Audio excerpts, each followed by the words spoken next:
Romans ने किस प्रकार से कार्य किए, क्या हुआ, ये सारा कुछ हम लोग क्या करेंगे, समझेंगे। देखिए, यूनान काल का जो अंतिम विद्वान था वो था पोसिडोनियस।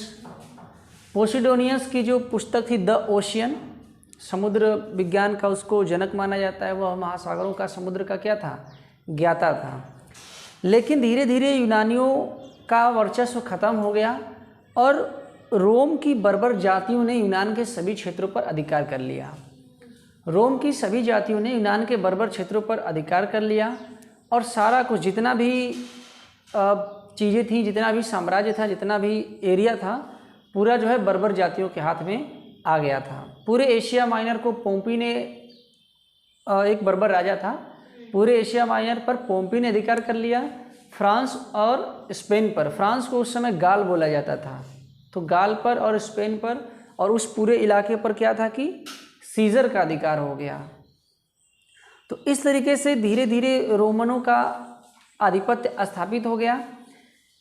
रोमन न तो यूनानियों की तरह दार्शनिक थे और ना ही कुछ नया करने की अभिलाषा उनमें थी, लेकिन फिर भी जितना कुछ था रोमनों के पास, जितना भी उनका ज्ञान था, उसी ज्ञान में उन्होंने भूगोल को सुदृढ़ करने का प्रयास किया था। रोमनों में अगर हम लोग बात करेंगे तो सबसे पहले स्ट्रैबो का नाम आता है। तो रोमन काल के जो विद्वान हैं उनमें सबसे पहला हम लोग पढ़ेंगे स्ट्रैबो को। स्ट्रैबो का जन्म अमेशिया में हुआ था। अमेशिया जो कि यूनानियों से भरा पूरा शहर था। यूनानी विद्वान अमेशिया में सर्वाधिक थे। वहीं पर जो है कि स्ट्रैबो का जन्म हुआ। स्ट्रैबो का जो जीवन काल है वह 64 BC से 24 AD तक माना जाता है। स्ट्रैबो ऐसा विद्वान था जो ईसा पूर्व में इसका जन्म हुआ और ईसवी के बाद जो है कि इसका पूरा कार्यकाल रहा है। स्ट्रैबो की सबसे प्रमुख कृति है जियोग्राफिका। स्ट्रैबो की जो प्रमुख कृति रही है वो जियोग्राफिका रही है। ध्यान दीजिए, स्ट्रैबो भूगोल का ऐसा पहला विद्वान था। स्ट्रैबो भूगोल का ऐसा पहला विद्वान था जिसने प्राकृतिक सीमाओं का निर्धारण किया।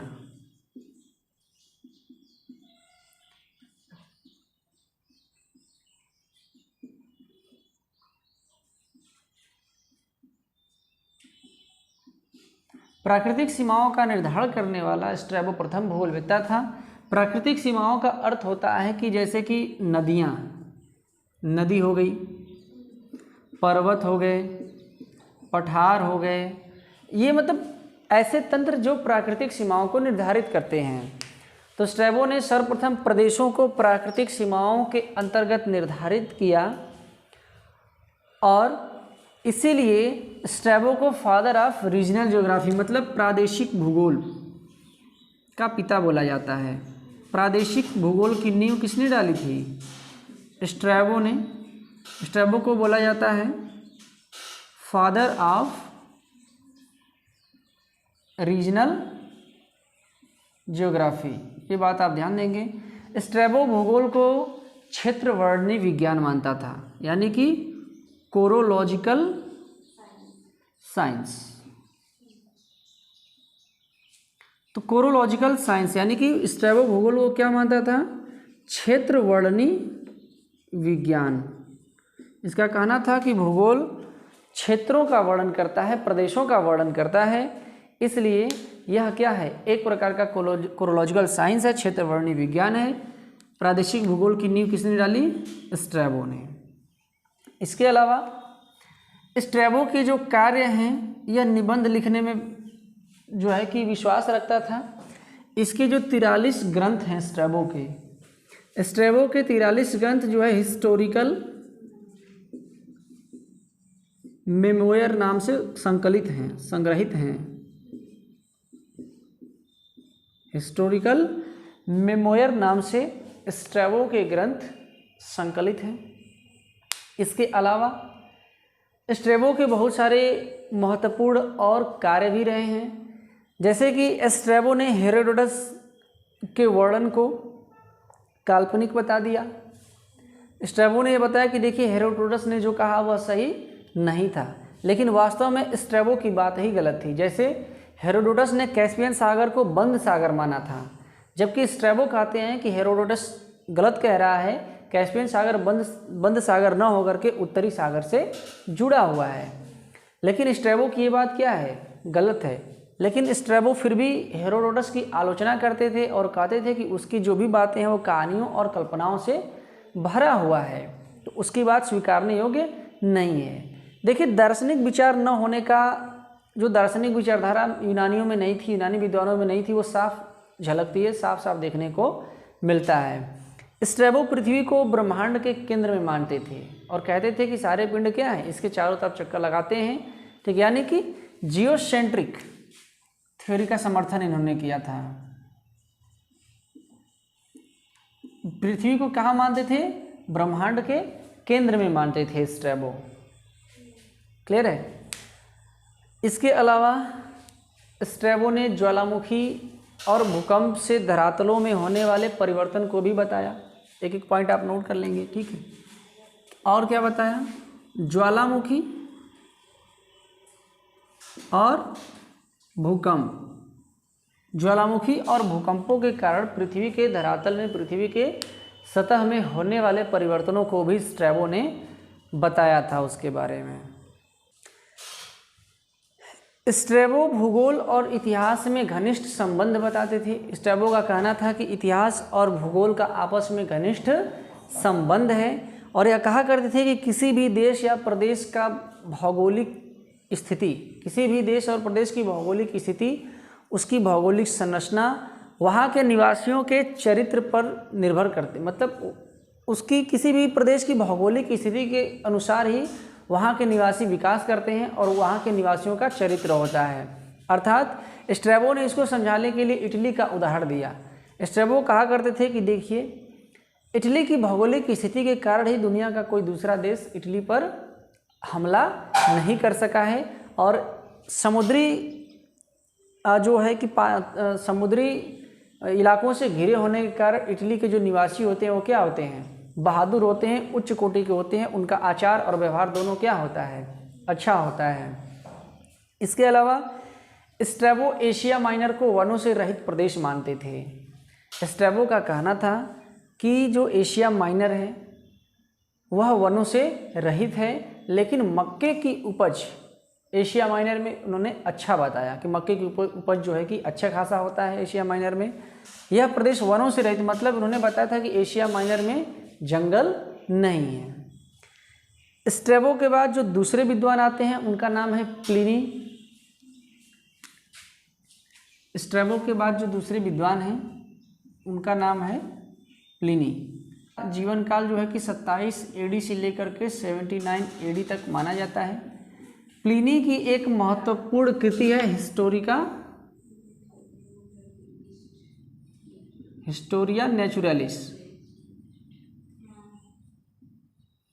प्लिनी की महत्वपूर्ण जो रचना है, आप उस रचना को याद रखिए, बहुत ज़्यादा कार्य इनका देखने को मिलता नहीं है, लेकिन इनकी एक रचना है हिस्टोरिया नेचुरलिस। अपनी इस रचना में प्लिनी ने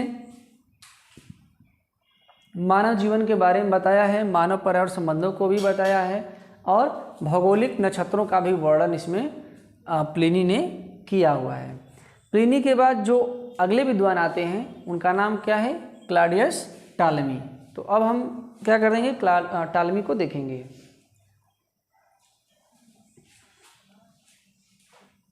विद्वान जो आते हैं वो हैं टालमी। टालमी की जो महत्वपूर्ण कृति है, टालमी का जीवन काल सबसे पहले देख लेते हैं, 90 एडी से 168 एडी तक है, ठीक ना। टालमी की जो महत्वपूर्ण कृति है वो है द सिंटैक्सिस। द सिंटैक्सिस को ही द अल्मागस्ट के नाम से जानते हैं। द सिंटैक्सिस को ही द अल्मागस्ट के नाम से जाना जाता है। देखिए टालमी को प्लेजियरिस्ट भी कहा जाता है। क्वेश्चन ये पूछा गया है, प्लेजियरिस्ट क्यों कहा जाता है, टालमी को प्लेजियरिस्ट इसलिए कहा जाता है कि इन्होंने हिप्पारकस के कार्यों को, और मैरिनस था टायर का, तो Tyre of मैरिनस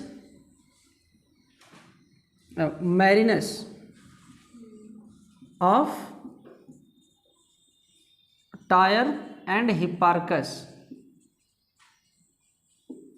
tyre of Marinus and Hipparchus. Ptolemy को मैरिनस और हिप्पारकस के जो कार्य थे, इन कार्यों के इनके साहित्य का चोर समझा जाता है, इसलिए कुछ विद्वान टालमी को प्लेजियरिस्ट कहते हैं, साहित्यिक चोर कहते हैं। लेकिन वास्तव में टालमी साहित्यिक चोर नहीं था, क्योंकि टालमी ने अपनी कृतियों में जो भी बातें बताई हों, चाहे वो गणितीय भूगोल के बारे में हो, चाहे वो प्रक्षेपों के बारे में हो, टालमी ने हिप्पारकस और मैरिनस दोनों लोगों से अधिक वैज्ञानिक ढंग से चीज़ों को क्या किया, एक्सप्लेन किया। तो बेहतरीन तरीके से टालमी ने चीज़ों को क्या किया हुआ है, एक्सप्लेन किया हुआ है। ठीक है, टालमी की अन्य रचनाओं में the guide to geography, the guide to geography और द आउटलाइन ऑफ जियोग्राफी प्रमुख हैं। भूगोल की रूपरेखा प्रमुख हैं टालमी की कृतियों में। याद रखिएगा, द सिंटैक्सिस, इसी को बोलते हैं द अल्मागस्ट। इसके अलावा the guide to geography and the outline of geography Ptolemy की प्रमुख क्या हैं, कृतियाँ रही हैं। इसके अलावा टालमी ने एक और बुक लिखी है, जियोग्राफिया। ठीक है, तो जियोग्राफिया को भी क्या करेंगे आप ध्यान में रखेंगे, टालमी की महत्वपूर्ण रचना है। टालमी के अन्य कार्यों में देखिए, अगर हम टालमी से पहले स्ट्रैबो को पढ़े हैं, स्ट्रैबो यह मानता था कि एशिया के बाद, एशिया के पार जो है कोई प्रदेश नहीं है। ठीक ना। टालमी ने हिंद महासागर के बारे में जानकारी हासिल की थी, और सर्वप्रथम मानचित्र पर बंगाल की खाड़ी को दिखाने का कार्य किसने किया था, टालमी ने। टालमी ने बंगाल की खाड़ी को सर्वप्रथम कहाँ स्थापित किया, अपने मानचित्र में दर्शाया था। स्ट्रैबो यहाँ तक नहीं पहुँच पाए थे, उनका कहना था कि एशिया के पार कोई प्रदेश नहीं है। स्ट्रैबो सिर्फ गंगा नदी को पूर्वी सागर में गिरता हुआ मानते थे, लेकिन टालमी ने स्ट्रैबो से अधिक जानकारी हासिल की। हाँ, टालमी हिंद महासागर को बंद महासागर मानते थे। क्या मानते थे, जो इंडियन ओशियन है, हिंद महासागर है, टालमी उसको क्या मानते थे, बंद महासागर मानते थे। तो इतनी सारी चीज़ों को आप लोग क्या करेंगे, ध्यान में रखेंगे। इसके अलावा टालमी के बहुत सारे कार्य हैं। नील नदी का उद्गम क्षेत्र जो है कि तंजा झील को बताया, कोलोई झील में बताया, है ना। टालमी ने क्या किया कि नील नदी के उद्गम क्षेत्र के बारे में भी बताया था, और ऐसे बहुत से कार्य थे जिसको टालमी ने बताया। तो टालमी के महत्वपूर्ण कार्यों को हम लोगों ने क्या किया है, समझ लिया है, जान लिया है। इतनी चीज़ें आपको क्या करनी है, याद रखनी है। क्लियर है। टालमी के बाद जो अगले विद्वान रोमन काल में आते हैं वो हैं पोम्पोनियस मेला। पोम्पोनियस मेला के विचार काफ़ी बेवकूफ़ी से भरे थे। ऐसा लगता था कि मतलब मूर्खों ने कोई बता दिया है इनको।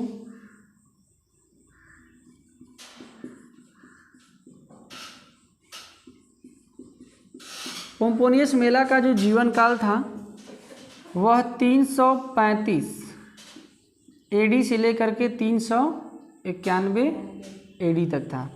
पोम्पोनियस मेला पृथ्वी को चपटी मानते थे, पृथ्वी का धरातल कहते थे कि सपाट है, समतल है, और काफ़ी बेवकूफ़ी भरे विचारों को पोम्पोनियस मेला ने क्या किया, दिया। हालांकि ये सारे जो बेवकूफ़ी भरे विचार थे पोम्पोनियस मेला के, पोम्पोनियस मेला पर जो है कि धर्म का प्रभाव बहुत ज़्यादा था, बहुत ही ज़्यादा। जो चर्च का प्रभाव था, क्रिश्चियनिटी का जो प्रभाव था, पोम्पोनियस मेला के ऊपर काफ़ी हद तक था।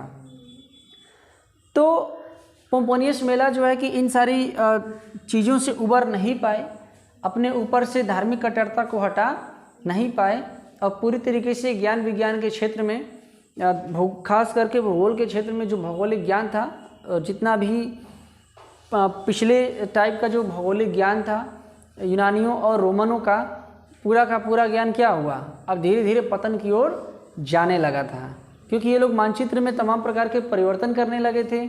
जो असली वाले मानचित्र थे उनको हटा करके उस पर काल्पनिक रेखाओं को दर्शाना इन लोगों ने क्या कर दिया था, शुरू कर दिया था।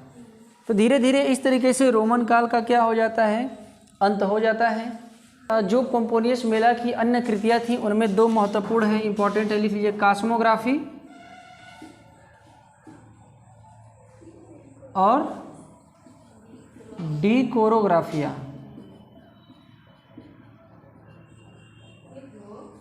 कॉस्मोग्राफी और डीकोरोग्राफिया जो है पोम्पोनियस मेला की अन्य महत्वपूर्ण कृतियाँ थीं।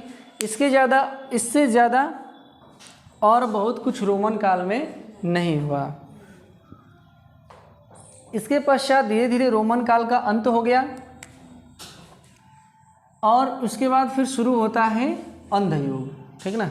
रोमन काल का अंत हो गया। कुछ और जो बर्बर जातियां थीं, जो और लुटेरे थे वगैरह थे, उस सब ने क्या किया, अब रोमनों पर अधिकार कर लिया। ऑटोमन अम्पायर यानी कि रोमन अम्पायर पर अधिकार कर लिया और जो कुछ भी बचा हुआ था वो सब का सब पूरा क्या हो गया, चौपट हो गया। क्रिश्चियनिटी का प्रभाव हो गया अंधयुग में, है ना। क्रिश्चियनिटी का पूरी तरीके से पादरियों और चर्च का नियंत्रण हो गया था। क्रिश्चियन टोपोग्राफी विकसित हो गई थी। अगर हम अंधयुग की बात करेंगे तो अंधयुग में क्या हुआ,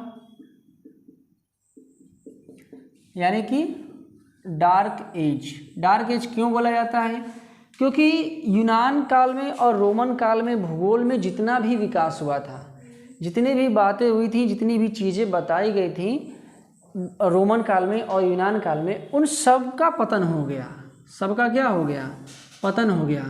और क्रिश्चियन टोपोग्राफी का बहुत ज़्यादा प्रभाव पड़ने लगा। तो उसको हम लोग देख लेते हैं।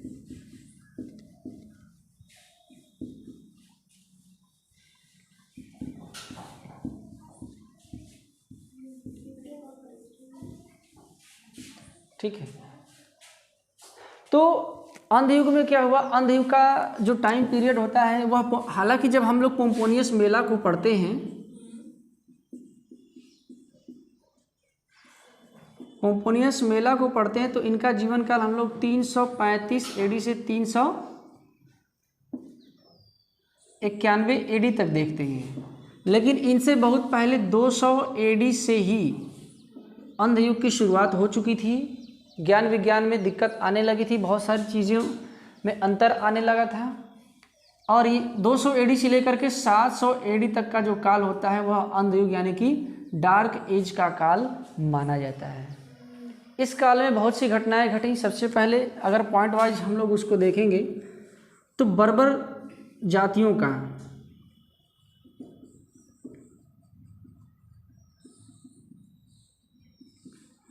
रोम पर अधिकार हो गया। बर्बर जातियों का रोम पर अधिकार हो गया। दूसरा पॉइंट अगर हम लोग लिखेंगे तो चर्च और पादरियों का प्रभुत्व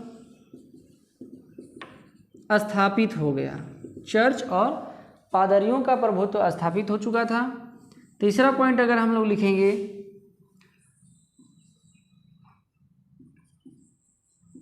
पृथ्वी को चपटी बताने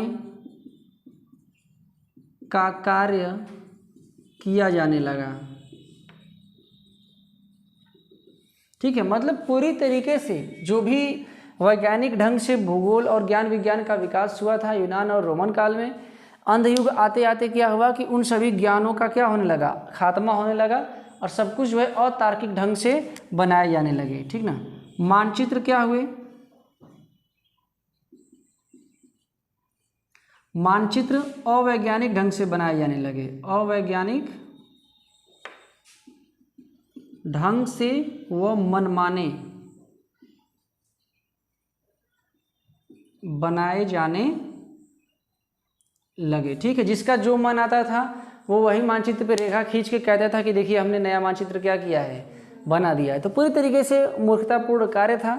ठीक ना। सेंट जीरोम 7वीं शताब्दी में सेंट जीरोम ने क्या किया, पादरी हुआ करते थे। सेंट जीरोम ने और फर्मियास ने ऐसे ऐसे कुछ विद्वान थे, हालांकि मूर्ख विद्वान इनको बोला जाएगा। ये लोग पृथ्वी की आकृति को यह आदेश देते थे कि पृथ्वी की आकृति क्या बताई जाए, चपटी ही बताई जाए, समतल ही बताई जाए, उनको गोलाकार न बताया जाए। ईसा पूर्व जो है तीसरी शताब्दी में, ईसा पूर्व तीसरी शताब्दी में लगभग 250 एडी में एक विद्वान हुआ था जिसका नाम था सोलिनस। सोलिनस ने कलेक्टिव रेरम मेमोरेबिलम, ये पुस्तक आप नोट कर लीजिएगा। अंधयुग की जब शुरुआत हुई तो अंधयुग की शुरुआत होने के पश्चात एकमात्र ऐसा विद्वान था सोलिनस, 250 एडी में इसने कलेक्टिव रेरम मेमोरेबिलम नामक जो है कि ग्रंथ की रचना की। लेकिन इसके ग्रंथ की रचना पर भी जो है कि टालमी और अन्य विद्वानों का प्रभाव माना जाता है और इसको भी साहित्यिक चोर कहा जाता है, लेकिन फिर भी कार्य किया। लेकिन ध्यान दीजिएगा कि अंधयुग में 200 एडी से लेकर के 700 एडी तक टालमी की जो पुस्तक आई थी द गाइड टू ज्योग्राफी, तो द गाइड टू ज्योग्राफी के बाद से कोई भी स्पष्ट रचना हमें पूरे अंधयुग में देखने को नहीं मिलती है। रोम के सभी क्षेत्र बर्बर जातियों द्वारा छीन लिए गए थे, अफ्रीका पर वंडालों का अधिकार हो गया था और ऐसी बहुत सारी चीज़ें थीं। चर्च ने क्या किया, कॉस्मोग्राफी को यानी कि ब्रह्मांड विज्ञान को चर्च ने नकार दिया, कहा कि ऐसा कुछ चीज़ है ही नहीं, क्योंकि मोसेज ने, जो हमारे दाता हैं मोसेज, कहा कि मोसेज ने तो ब्रह्मांड के बारे में कुछ बताया ही नहीं है, इसलिए ब्रह्मांड का मतलब कुछ नहीं होता है, यह निरर्थक और फिजूल है। क्लियर। तो इस प्रकार से चर्च और पादरियों का पूरी तरीके से प्रभाव हुआ और टीओ मानचित्र प्रतिनिधि बताया गया। टीओ मानचित्र क्या बताया गया, प्रतिनिधि बताया गया। जो है अंधयुग में टीओ मानचित्र का क्या था, व्यापक प्रभाव था। अब टीओ मानचित्र क्या था, देखिए टीओ मानचित्र में पृथ्वी को चारों तरफ से सागर से घिरा हुआ बताया गया था। टीओ मानचित्र में पृथ्वी को चारों तरफ से सागर से घिरा हुआ बताया गया था। यहाँ पे टेरेन सागर बताया गया और यहाँ पे रेड सी बताया गया और बीच में जो था इसको भूमध्य सागर कहा गया। ठीक है। और यहाँ पर जो था, यहाँ पर जेरूशलम को दिखाया गया। जेरूशलम जो है यहूदियों की पवित्र राजधानी मानी जाती थी। बाद में चल करके इस्लाम के जो जानकार थे उन लोगों से, इस्लाम के फॉलोअरों से इसकी लड़ाई भी हुई। यहाँ पर ये मानते थे एशिया को कि एशिया इसके ऊपर है और एशिया के भी ऊपर यहाँ पे ये लोग मानते थे कि क्या है, ये लोग मानते थे यहाँ पर पैराडाइज है, स्वर्ग है। इधर यूरोप को बताया गया और इधर अफ्रीका को। दुनिया का 3 भाग बताया गया, एशिया, यूरोप और अफ्रीका, बीच में इधर भूमध्य सागर और केंद्र में कहा गया कि देखिए भाई केंद्र में क्या है, जेरूशलम है और यही उस समय धार्मिक केंद्र हुआ करता था। धार्मिक कट्टरता पूरे तरीके से क्या थी, व्याप्त थी। और सबसे ऊपर पैराडाइज को यानी कि स्वर्ग को बताया गया कि देखो भाई स्वर्ग है, ये काम करेंगे तो हम कहाँ पहुँच जाएंगे, स्वर्ग में पहुँच जाएंगे। तो धार्मिक कट्टरता का प्रभाव पूरी तरीके से हो गया था। ठीक ना। तो यहाँ तक क्या किया हम लोगों ने देखा। तो एक बार हम लोग देख लेते हैं। सबसे पहले हम लोगों ने किसको देखा, यूनान काल को। यूनान काल के सारे विद्वानों को हमने एक एक करके क्या कर लिया था, पढ़ लिया था, होमर से लेके पोसिडोनियस तक। ठीक है। जो शुरुआत कहाँ से हुई थी यूनान काल में, होमर से, और लास्ट में कौन आए थे, पोसिडोनियस। ठीक ना। होमर से लेकर के पोसिडोनियस तक का जो काल आता है वो यूनान काल का होता है। उसके बाद हम लोगों ने अभी क्या इसको देखा, रोमन काल को। रोमन काल के बारे में जानकारी हासिल की है। रोमन काल की शुरुआत 60 एडी से हम मान सकते हैं, बीसी 60 बीसी से हम लगभग 335 तक या 350 तक मान लीजिए। पोम्पोनियस मेला हालांकि 391 एडी तक थे। ठीक ना। तो यह क्या था, रोमन काल था। रोमन काल के बाद आया अंधयुग। ठीक है। यानी कि डार्क एज। डार्क एज का जो समय होता है वह 200 एडी से 700 एडी तक का माना जाता है। कहीं कहीं पर आपको 300 एडी से 1200 एडी भी दिखाई देगा। लेकिन अंधयुग में जितना भी ज्ञान था, भूगोल का ज्ञान, वैज्ञानिक विकास जो भी था, डार्क एज में, अंधयुग में सब का सब खत्म हो गया। धार्मिक कट्टरता बढ़ गई। पूरी तरीके से ज्ञान विज्ञान को लोगों ने क्या किया, नकार दिया। और ज्ञान विज्ञान को नकारने का कारण भी था क्या, वहाँ के चर्च और पादरी। देखिए जब किसी भी चीज़ को आप धर्म के मामले में ढकेलेंगे, ठीक है, तो धर्म क्या करता है कि कहीं ना कहीं आपके माइंड को, आपके दिमाग को कुंठित कर देता है, तो उसके अलावा फिर आप और कोई चीज़ सोच नहीं पाते हैं, और ख़ास करके दार्शनिक दृष्टिकोण आप नहीं अपना पाते हैं, और फिर पूरा का पूरा क्या होता है, आपका लॉस होता है, नुकसान होता है। तो अंध युग में यही हुआ था। हालांकि ध्यान दीजिएगा, यूरोप के काल में, किसके काल में, यूरोप के काल में अंध युग का प्रभाव था, लेकिन दुनिया के बाकी हिस्सों में जैसे भारत में, चीन में, है ना, भूगोल और अन्य विज्ञानों का विकास लगातार होता रहा था। तो इस अंध युग के बाद हम लोग पढ़ेंगे अरब भूगोलवेत्ताओं का योगदान। अंध युग के बाद कौन आते हैं, अरब विद्वान आते हैं। अरब विद्वानों का क्या करना है, हम लोग को योगदान पढ़ना है कि अरब विद्वानों ने क्या किया। जो भूगोल की खोई प्रतिष्ठा थी, अरब विद्वानों ने उनको क्या किया, हासिल किया, अपने यात्राएं की, धरती को एक्सप्लोर किया और फिर से भूगोल को स्थापित करने का प्रयास किया और कई महत्वपूर्ण रचनाओं को लिखा, रचा उनको। ठीक है, तो अब अगले क्लास में हम लोग किसको पढ़ेंगे, अरब भूगोलवेत्ताओं को, और ये जानेंगे कि अरब भूगोलवेत्ताओं ने भूगोल में अपना क्या क्या योगदान दिया। अंध युग में जिस तरीके से जो वैज्ञानिक और अतार्किक चीज़ें आ गई थी, शामिल हो गई थी, उन अतार्किक और अवैज्ञानिक चीज़ों को अरबवासियों ने किस प्रकार से दूर किया, ये सारी चीज़ें हम लोग किस में पढ़ेंगे, अरब काल में।